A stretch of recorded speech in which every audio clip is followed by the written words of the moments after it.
Doncs ens trobem a la seu del Consell Comarcal de l'Alt Penedès i hem finalitzat una reunió del Consell d'Alcaldies en la qual hem pogut abordar quins són els reptes que té el territori i els municipis que componen el Consell Comarcal. Han sortit qüestions vinculades amb com millorem les percepcions de seguretat ciutadana, com reforcem en aquells municipis petits la presència dels Mossos d'Esquadra. També hem treballat de futures línies de col·laboració en el marc, per exemple, de suport a la instal·lació i assessorament dels rectors de matrícules i un treball de reforç i de redimensionament de la plantilla de Mossos d'Esquadra en un futur amb la incorporació de les noves promocions en aquest territori on tenim municipis petits que requereixen aquest suport per part del cos. La tasca que fan els Mossos d'Esquadra ha estat molt ben valorada pels alcaldes i les alcaldesses, però el repte de futur és que la BP del Penedès pugui tenir més mitjans, més Mossos per fer aquesta feina de proximitat i també innovar en els mecanismes que tenim de suport, de proximitat en el territori,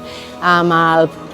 fet, per exemple, de poder recollir denúncies en alguns dels municipis. Tot això ho hem recollit, ho incorporem a les tasques futures de millora i ens tornarem a trobar d'aquí a un temps per valorar